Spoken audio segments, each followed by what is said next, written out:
Hey guys, what's up? I'm sitting at the park right now and my car is dead. Well, it's not absolutely dead, but it's just not cranking. Can't get it started, it's not cranking. I was at the park and spent about an hour jogging. Hour and a half jogging, came back and my car's not starting. I will say that this is not my first time having this issue. I've been having this issue sporadically for like the last couple months, but lately it's been, I'd have to try more than usual to turn on. I'd have to try to start it a couple of times. I mean, last week I had to try to start this car I'd say like 7 times before it turned over, and then it worked fine afterwards. But right now it's just totally dead. Well, not totally dead. I mean, it just won't start like before. But I mean, I've tried about 20 times now to try to start up, and it's not starting at all. I've only been out for like an hour and 30 minutes. Parked my car an hour and 30 minutes. So I'm pretty sure I didn't need the lights on. Checked, didn't need the lights on. Even I think an hour and 30 minutes, that's not gonna kill the battery to the point where it won't start, turn over. So but I mean, that was the first thing that popped up, dead battery. Maybe it's weak, maybe it's whatever. But I went out, turned the headlights on, and just checked to see how bright the headlights were, and the headlights were pretty bright. So I'm like, it's probably not the battery, but I don't know 100% if that's the case. I didn't know 100% that was the case. So, I mean, it took me about like 5-6 minutes to get somebody to help me out, jump the car. And funny enough, there was somebody there who was just hanging around in his car, and I'm like, hey, could you help me jump my car? Got cables, and had the cables on the battery for, I said, a good 5 minutes. Not 5 minutes, I'd say like 2 minutes. Had it on for 2 minutes, but that would be good enough. I mean, it would be good enough. All right, I would at least hear like a slow crank if it was the battery that was the issue. But I didn't hear anything. I tried it a couple of times, turned on, didn't hear anything but a click, which I was hearing before. Hooking up the battery, hooking up the cables to the battery, jumping it. So at that moment, I knew I was in for a bigger issue than just a battery issue, terminals or whatever. I mean, my terminals are 100% clean, so I always make sure to check the terminals to make sure if they're 100% clean if I'm having these issues. But my terminals were pretty clean, so it's not the battery. So I'm like, it's not the battery. Could it be the alternator?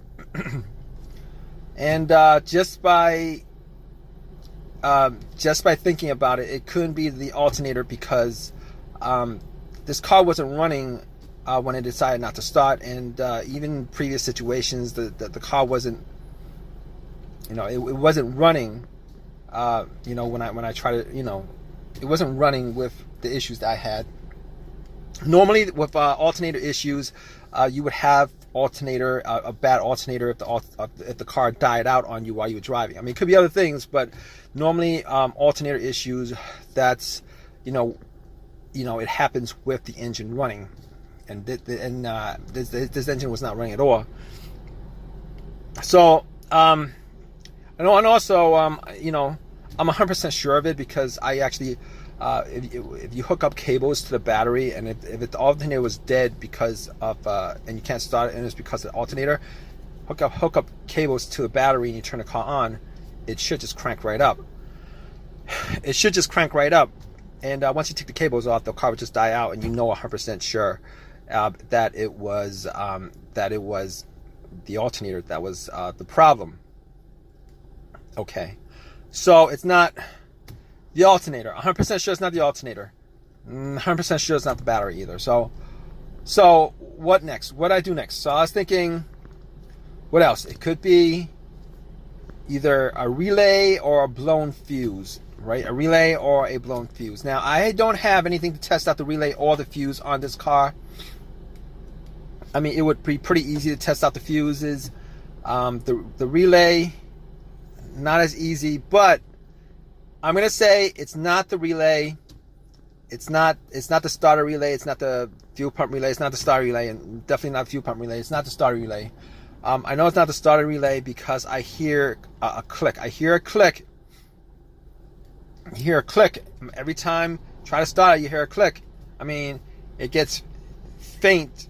You know, the more you do it, because the battery gets strained. But you do hear a click. So I mean, the relay relays electricity from the battery to the starter. It relays electricity to the starter, and because you're hearing that click, it means that the solenoid is firing off. It's just that the engine is just not turning over. It's not cranking up. It's not running. So at that point, I know it's not the relay. I mean, I can't say I'm 100% sure it's not the relay, but I'm gonna say to a good certainty that it's not the relay. Like 90% sure it's not the relay. I'd have to test it out to make, to make that 100%, but 90% sure it's not the relay. So what else? What else did I test out? I'm thinking, could it be a fuse? Maybe it could be a fuse, but all the times that I've had issues with fuses with this car, well, not this car, but I mean, with cars that I've had previously. So here's the thing about it. Twice I had fuse issues and it affecting my car starting up, not being able to start up. So I'm like, first issue with the fuse that I had was, it would crank. Everything works, it would crank, but it won't turn over. It would crank, it won't turn over. It would crank up, it won't turn over. But that's not the issue here, because this car won't crank at all. It's not cranking at all. So that's not part of that fuse. That's not that particular fuse problem that I had before. Okay, rule that out. The second fuse no start issue that I had was okay, it was a main fuse that was blown. Okay, I drove it around and parked it, had my car on, and my car just died out immediately. Thought it was an alternator to begin with, but after doing some testing, found out that it was a main fuse that was blown. And had that, and that was the case because everything just, nothing worked in the car. Like as if the cables were taken off the battery, nothing worked in the car. So that was a situation where the main fuse that was blown on the car. But that's not the issue here. That's not the issue here because, I get lights on the dash, low motor works, everything works in the car. So not a problem here. Now, obviously, the last thing, well, not exactly the last thing, but the last obvious thing that could cause this is the starter. It's probably the first obvious thing. Well, not the first. Battery would be the first. Well, okay. Not the first obvious thing, but it's an obvious thing. The starter. Now, I didn't think it would be the starter that would be the issue. And I'm doing this video while I'm waiting for the AAA to tow my car. And I called them up about 30 minutes ago. I'm still waiting for them, but might as well do a video on this since I'm in this situation. The starter. I didn't think it was going to be the starter because I had the starter swapped out about 1.5 years ago. Had the starter swapped out 1.5 years ago. Bought a rebuilt starter from AutoZone for like $150, $175, somewhere around there. And the core charge was like $30. I think that was it. Anyway, I was thinking that I would get a lot more usage out of the starter than what I have so far. If it is the starter, I'm not quite sure. I'm not 100%. I'm like 90%, 99% sure. Well, not 99%. Say like maybe like 80% sure that it is the starter that's the problem. So here's the situation. All right. What the starter is, a rebuilt starter, not a brand new starter. I've had situations before where I bought rebuilt starters, rebuilt alternators, rebuilt stuff. If you guys don't know anything about rebuilt stuff, most of the times, all the times probably when they fix the rebuilt starter, is they change up just that part of the starter or whatever it is, alternator, that's broken.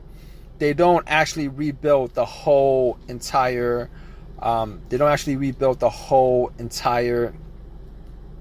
thing. So you could have, one component that's brand new on there, and then the rest of it has like 150,000 miles on it. The truth. The absolute truth. But even still, I didn't think that, I still don't know if it's a starter or not. I mean, it's hard for me to believe. I've only put on maybe like 15,000 miles for a year and a half, maybe a year and a half, 15,000 miles.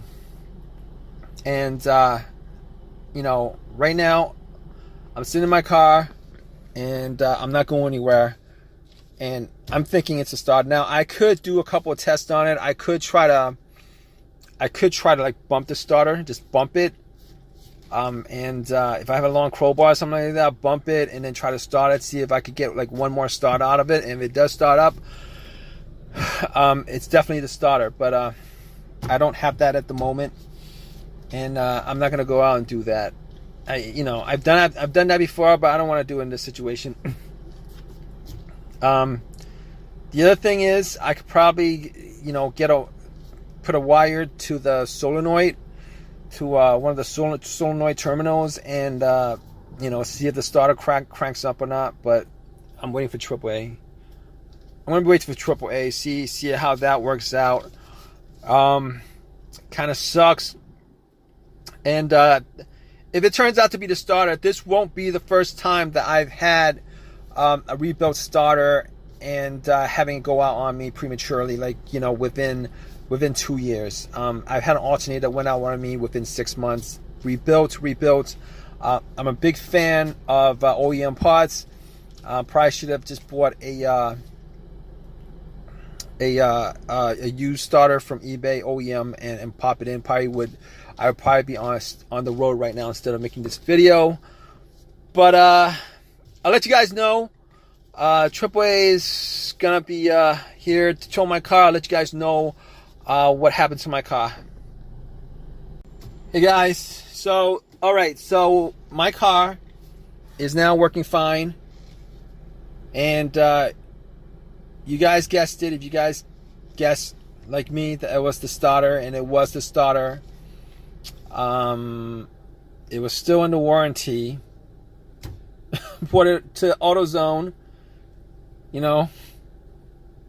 and man, I did a little complaining, to them about the starter only lasted that long. They said it's under warranty. You get a brand new, not a brand new one. You get another rebuilt starter, but it's free of charge. I'm like, no, that's not the point. The point is, I gotta spend time out of my day. I gotta spend time out of my day to put it in, take it out, put it in. Or if I was gonna pay for it, I would have to spend money out of my pocket to do it. Pain in the butt. Turned out to be the starter. It's not like the absolute worst situation in the world, but I'd rather not have situations like this come up. It's just really a pain in the butt. And when I change a part on a car, I'm hoping that I get a certain amount of usage out of it. And I was thinking maybe 100,000 miles over, maybe like well over 100,000 miles. But guess what? They gave me another rebuilt starter, popped it in, it works. I've got a rebuilt starter in my car. So I got a rebuilt starter in my car. All right, replaced a rebuilt starter with another rebuilt starter. Sucks. And what are you gonna do? I mean, I didn't want to spend $300 instead of getting a replacement for free. I didn't want to spend $300 out of my pocket to get, you know, a brand new one. And even the brand new ones, I've heard stories, situations where people bought brand new stuff and it goes out on them anyway. But anyway, I'm glad that that situation's resolved. Really pain in the butt, frustrating, aggravating stuff that I really wish wouldn't happen, but apparently it is what it is, kind of thing. But you guys have any comments, please leave your comments in the comment section. Please give me a thumbs up, please subscribe, guys. All right, hope this has helped you out as far as your issues with your car. Hope hope if if you do have this kind of situation that is as simple. No, not as simple, but it's not worse than that. All right, guys, take care.